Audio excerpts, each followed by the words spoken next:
સુરતના પલસાણામાં કથા સાંભળી પરત ફરતા પરિવારને નડ્યો અકસ્માત, એક મહિલાનું મોત, 14 લોકો ઈજાગ્રસ્ત.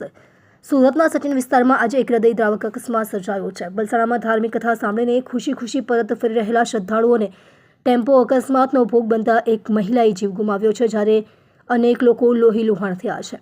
ટેમ્પોમાં સવાર કેટલાક લોકો પલસાણા ખાતે આયોજિત કથામાં ગયા હતા.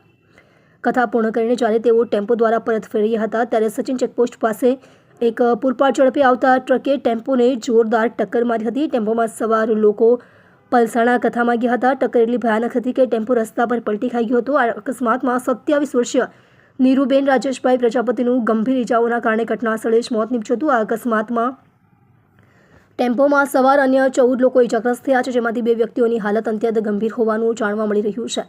બનાવની જાણ થતાં જ 108 એમ્બ્યુલન્સનો કાફલો ઘટના સ્થળે પહોંચ્યો હતો અને તમામ ઇજાગ્રસ્તોને તાત્કાલિક સારવાર માટે સુરતની નવી સિવિલ હોસ્પિટલમાં ખસેડવામાં આવ્યા હતા.